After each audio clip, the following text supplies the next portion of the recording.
Hello friends, నేను మీ Ahmed Pasha. Welcome to the media report. Andhra Pradesh Congress party chief అయినటువంటి షర్మిల గారు ఈరోజు స్వర్గీయ రాజశేఖర రెడ్డి గారిని, జగన్మోహన్ రెడ్డి గారిని, వైసీపీ పార్టీని, వైసీపీ పార్టీ నాయకులని, వైసీపీ పార్టీని అభిమానించే కోట్లాది మంది ప్రజల్ని దారుణాతి దారుణంగా అవమానించింది.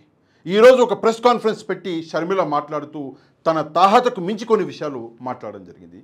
నిజంగా అందులో ఒక విషయము విన్నాక నాకు నిజంగా నా మనసు అన్నది కలిసివేసింది. ఏంటి ఆ విషయం అంటే, బీజేపీ పార్టీకి ఉంచుకున్న పార్టీలాగా ఉన్నది వైసీపీ పార్టీ అని చెప్పేసి ఒక పదం అన్నది షర్మిల వాడడం జరిగింది.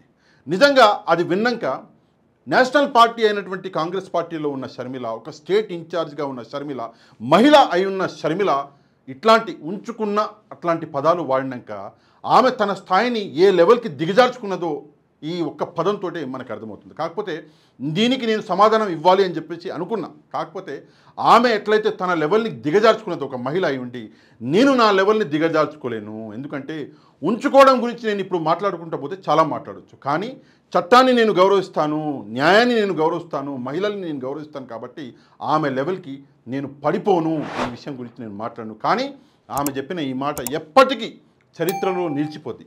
ఒక అన్న గురించి ఒక చెల్లెలు ఇంతలా దిగజారిపోవాలా రాజకీయాల కోసం అన్నది ఎప్పటికీ చరిత్రలో నిలిచిపోద్ది. చాలా విషయాలు మాట్లాడింది. అందులో ఆమె మాట్లాడింది తల్లికి వందనం అని చెప్పేసి ప్రోగ్రాం ఏదైతే టీడీపీ పార్టీ తీసుకొచ్చిందో ఆ ప్రోగ్రాం గురించి కూడా ఆమె మాట్లాడింది. తల్లికి వందనం అన్నారు, ప్రతి ఆడబిడ్డకి డబ్బులు 15,000 రూపాయలు ఇస్తామన్నారు. ఇప్పుడేమో తల్లికే ఇస్తామంటున్నారు, దాని మీద క్లారిటీ లేదు అని చెప్పేసి ఆమె ప్రశ్నించడం జరిగింది. మంచి విషయం, ప్రశ్నించాలి. ఎందుకంటే ప్రభుత్వం ప్రామిస్ చేసినాక ప్రభుత్వం తప్పు చేస్తే మనం ప్రశ్నించాలి, అందులో ఎట్లాంటి సందేహం అనేది లేదు. కాకపోతే నేను ఒక విషయం చెప్తా. ఆమె మాట్లాడుకుంటే ఏమన్నదంటే, జగన్మోహన్ రెడ్డి గారు కూడా అమ్మఒడికి కూడా ఇట్లనే ప్రామిస్ చేశారు, ఆయన కూడా మోసం చేసిండు, సేమ్ అట్లనే చంద్రబాబు నాయుడు కూడా చేస్తున్నాడు అని చెప్పేసి ఒక మాట అన్నది.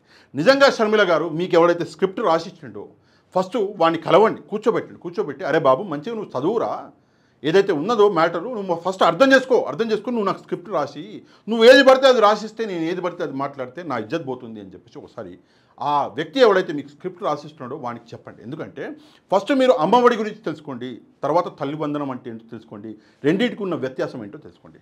కాకపోతే ఇందులో ఇప్పుడే ఒక న్యూస్ కూడా వచ్చింది. తల్లి వందనం అన్న ప్రోగ్రాం మీద ప్రభుత్వం స్పందించి లేదు దీనికి మొత్తం కార్యాచరణ అన్నది మేము ఇంకా డిజైన్ చేయలేదు, కొంచెం టైం పడుతుంది, ఈ మధ్యలోనే ఇవన్నీ వార్తలు అన్నీ బయటకు వస్తున్నాయని చెప్పేసి ప్రభుత్వం చెప్పుకొచ్చింది. కొంచెం టైం ఇవ్వండి మాకు అని చెప్పేసి చెప్తున్నది ఎవరు? చంద్రబాబు నాయుడు గారి ప్రభుత్వం. నేను ఆయనకు ఒకటే విషయం చెప్తా, ఒకవేళ మీకు టైం కావాలి అంటే ఎందుకని చెప్పేసి జీవో రిలీజ్ చేశారు, ఎందుకని చెప్పేసి ఈ డ్రామా మొత్తం చేశారు, అవసరమా ఇదంతా? ఫస్ట్ మీరు కూర్చొని మొత్తం ప్రణాళిక సిద్ధం చేసుకున్న తర్వాతే మీరు ఈ జీవోని రిలీజ్ చేస్తే అయిపో. ఇది మొదటి విషయం షర్మిల మాట్లాడింది. రెండో విషయం వచ్చేసి షర్మిల గారు మాట్లాడింది ఫ్రీ బస్సు గురించి మాట్లాడింది. తెలంగాణలో మా ప్రభుత్వం ఉన్నది, రేవంత్ రెడ్డి గారు ఫ్రీ బస్సు వచ్చేసి 2 రోజులకే ఆయన స్టార్ట్ చేసిండు అని చెప్పేసి షర్మిల తెలంగాణ ముఖ్యమంత్రి అయినటువంటి రేవంత్ రెడ్డి గారిని కొంచెం పొగిడి మేము అక్కడ బాగా చేస్తున్నాము, మీరు కూడా ఇక్కడ ఫ్రీ బస్సు స్టార్ట్ చేయండి అని చెప్పేసి చెప్పినది. సరే, రేవంత్ రెడ్డి గారి గురించి షర్మిల మాట్లాడింది, తెలంగాణ గురించి మాట్లాడింది కాబట్టి నేను ఒక విషయం చెప్తా. తెలంగాణలో ప్రస్తుత పరిస్థితి ఏందో మీకు తెలుసా షర్మిల గారు? తెలంగాణలో స్టూడెంట్లు ఎవరైతే నిరుద్యోగులు ఉన్నారో వాళ్ళు రోడ్ల పడి రోజు గందరగోళం ఉంది. ఏ స్థితిలో ఉంది అంటే జర్నలిస్టులను కొడుతున్నారు, జర్నలిస్ట్ని కుక్కలు నిడిచినట్టు ఈడ్చుకపోతున్నారు. లా అండ్ ఆర్డర్ అన్నది మొత్తం తెలంగాణలో నాశనం అయిపోయింది. ఏదైతే 6 వాగ్దానాలు తెలంగాణలో చేసినారో ఆ 6 వాగ్దానాలు కూడా ఇక్కడ తెలంగాణ కాంగ్రెస్ పార్టీ అక్కడ ఫుల్ఫిల్ చేయలేకపోయింది, ప్రజల్ని మోసం చేసిందని చెప్పేసి రోజు ధర్నాలు జరుగుతున్నాయి, రోజు అసలు రాష్ట్రం మొత్తం అట్టుడుగుతుంది. మీరు వచ్చేసి రేవంత్ రెడ్డి గారు చాలా మంచి వ్యక్తి, ఆయన చాలా మంచి చేసిండు, సేమ్ మీరు కూడా అట్లనే చేయండి చంద్రబాబు నాయుడు గారు అని చెప్పేసి మీరు ఈరోజు చెప్తున్నారు. షర్మిల గారు మీకు ఏమీ డౌట్ వద్దండి, సేమ్ రేవంత్ రెడ్డి ఎట్లా చేసిండో చంద్రబాబు నాయుడు కూడా అట్లనే చేస్తున్నాడు. ఎందుకంటే రేవంత్ రెడ్డి గారు అధికారంలోకి రాగానే ఏం చేసిండు? శ్వేతపత్రాలు అన్నాడు అని చెప్పేసి మంచిగా టైం పాస్ చేసిండు. ఇప్పుడు చంద్రబాబు నాయుడు గారు కూడా అదే చేస్తున్నాడు, శ్వేతపత్రాలు అంటాడు. దాని తర్వాత సేమ్ రేవంత్ రెడ్డి ప్రోగ్రామే ఏంటి? ఏదో ఒకటి ఫోన్ ట్యాపింగ్ అంటాడు, ఇంకేదో అంటాడు, అట్లనే ఒక సంవత్సరం గుంజే ప్లాన్ అనేది చంద్రబాబు నాయుడు గారిది ఆల్రెడీ ఉంది. మీరు పోయి ఆయనకు స్పెషల్గా ఐడియాలు ఇచ్చుకుంటా ఇప్పుడు రేవంత్ రెడ్డిని ఫాలో అవ్వండి, రేవంత్ రెడ్డి బాగా చేస్తున్నాడు అని చెప్పేసి మీరు చెప్పక్కర్లే.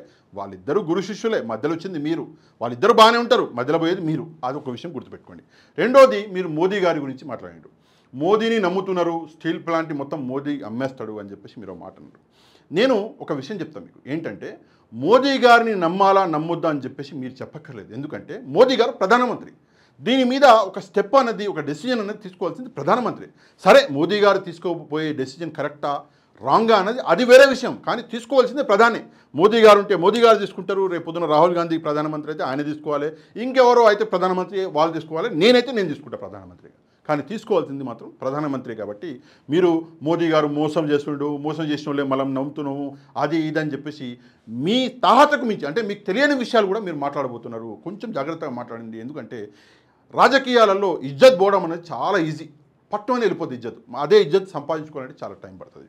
ఒకటి. రెండోది వచ్చేసి రాజశేఖర్ రెడ్డి గారి విగ్రహాల గురించి షర్మిల గారు మాట్లాడారు. నిజంగా నేను కూడా షర్మిల గారి ఈ విషయం మీద షర్మిల గారితో ఏకీభవిస్తాను. రాజశేఖర రెడ్డి గారి విగ్రహాలు పలగొట్టే పిచ్చ నా కొడుకులు ఎవరైతే ఉన్నారో, పనికిమాలిన నా కొడుకులు ఎవరైతే ఉన్నారో, గాలికి జరిగే నా కొడుకులు ఎవరైతే ఉన్నారో, 100 రూపాయలకి 100 రూపాయలకి 200కి బీర్లకి బిర్యానీకి అమ్ముడుపోయే పిచ్చ నా కొడుకులు ఎవరైతే ఉన్నారో, ఆ గాలి నా కొడుకులను తీసుకుపోయి మక్కలు ఇరగొట్టి తీసుకుపోయి జైల్లో పడేయాలి. నేను కూడా మీతోటే ఉన్న షర్మిల గారు. కాకపోతే షర్మిల ఇప్పుడు ఇందులో కూడా ఒక విషయం మాట్లాడింది. ఏంటంటే వైసీపీ పార్టీకి రాజశేఖర రెడ్డి గారికి సంబంధం లేదు. వైసీపీ వచ్చేసి జగన్మోహన్ రెడ్డి గారి పార్టీ, రాజశేఖర రెడ్డి గారి పార్టీ కాదు. అందుకే మీకు వైసీపీ మీద కోపం ఉంటే మీరు వైసీపీతో చూసుకోండి, కానీ రాజశేఖర రెడ్డి గారి విగ్రహాలు పలగొట్టొద్దు అని చెప్పేసి టీడీపీ గూండాలకు చెప్తున్నా అని చెప్పేసి షర్మిల చెప్పింది.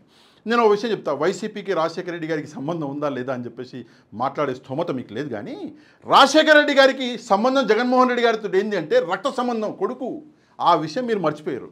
ఇంత చిన్న విషయం మీరు మర్చిపోయారు అంటే ఇక నేను ఏం మాట్లాడాలి, మీతో ఏం వాదించాలో నాకు అస్సలు అర్థం కావట్లేదు.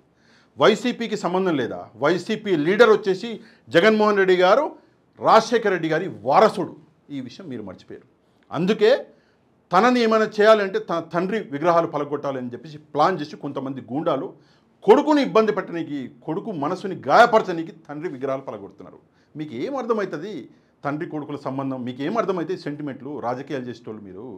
ఇది ఒకటి.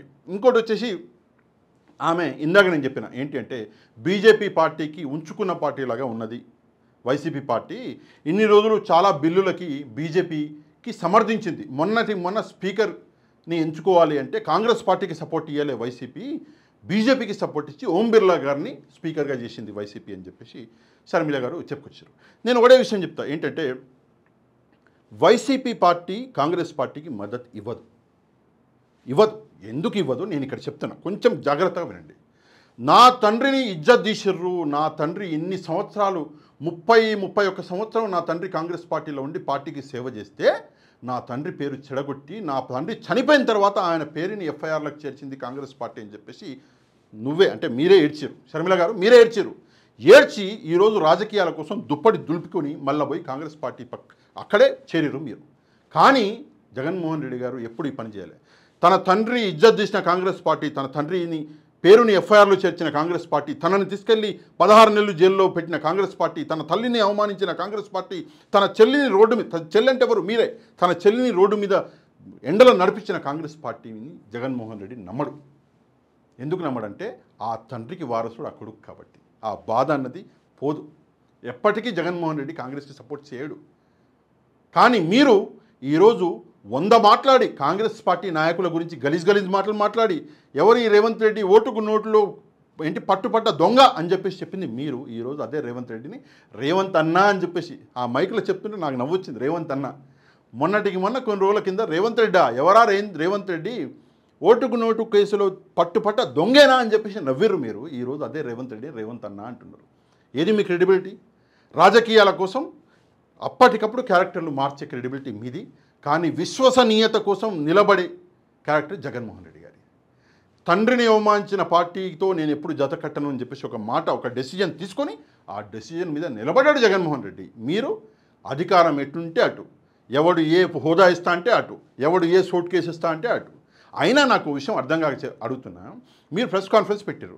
ప్రెస్ కాన్ఫరెన్స్ పెట్టినాక చంద్రబాబు నాయుడు గారు అధికారంలోకి వచ్చి 4 రోజులు అయింది అని చెప్పేసి ఫ్రీ బస్సు కాడ మీరు మొదలుపెట్టారు కదా, మంచి పని చేశారు.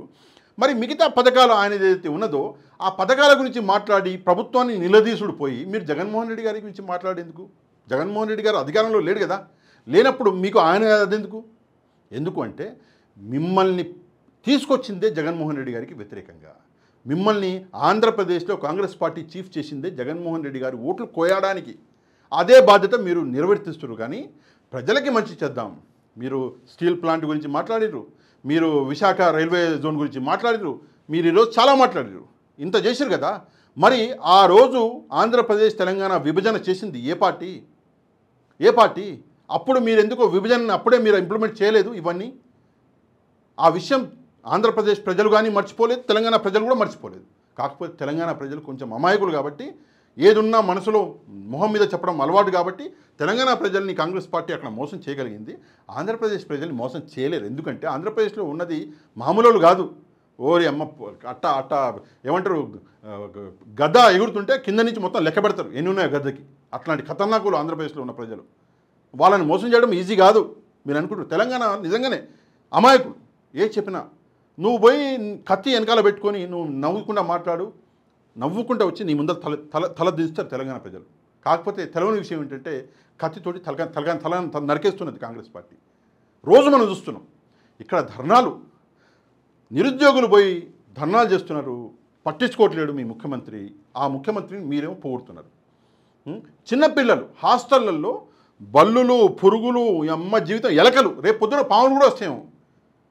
మొత్తం కూరలలో, కర్రీస్లో, మొత్తం భోజనాలలో ఇవన్నీ ఉంటే పిల్లలు తిని అస్వస్థతకు గురై పోయి హాస్పిటల్లో పడుతున్నారు. మీరు అదే ముఖ్యమంత్రిని ఈరోజు పొగుడుతున్నారు. ఏమన్నా ఉండాలి కదా షర్మిల గారు. రాజకీయం అంటే ఇదా? రాజకీయం అంటే విశ్వసనీయత. ఒక్కసారి మీరు దీన్ని చూడాలి. ఇంకో విషయము, ఇంకో లాస్ట్కి ఒక మాట అన్నది షర్మిల గారు ఏంటంటే, మొన్న వైఎస్ఆర్ గారి 75వ జయంతి రోజు మీరు ఏమీ చేయలేదు, సభలు పెట్టలేదు, మీ నాయకులు కూడా వైఎస్ఆర్ గారికి సభలు ఏం పెట్టలేదు, ఆయనకి నివాళులు అర్పించలేదు అని చెప్పేసి మేము చేసినాము, నేను అందరినీ పిలిచిన, రాహుల్ గాంధీ గారు చెప్పారు, ఆమె చెప్పారు అని చెప్పేసి కొన్ని డైలాగులు చెప్పింది షర్మిల గారు. నేను ఒక విషయం చెప్తా, మీరు వైఎస్ఆర్ గారి 75వ జయంతి రోజు మీరు భారతదేశంలో లేరా? ఆ రోజు వైసీపీ పార్టీ ప్రతి నాయకుడు బయటకు వచ్చాడు. ప్రతి నాయకుడు వాళ్ళ కాన్స్టిట్యున్సీలలో ఆయనకు నివాళులు అర్పించాడు. మీరు చూడలేదా? లేదా చూడాలనుకోవట్లేదా? ఇప్పుడు ఒక మనిషికి కనిపించలేదు అంటే అది వేరు. లేదు కనిపిస్తుంది కానీ కావాలని చూడాలనుకోవట్లేదు అంటే దానికి ఎవరూ ఏం చేయలేరు.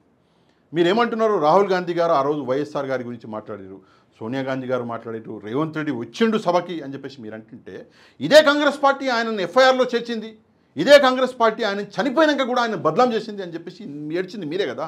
మరి దానికి సమాధానం ఎవరు చెప్తారు? మీరే చెప్పాలి కదా.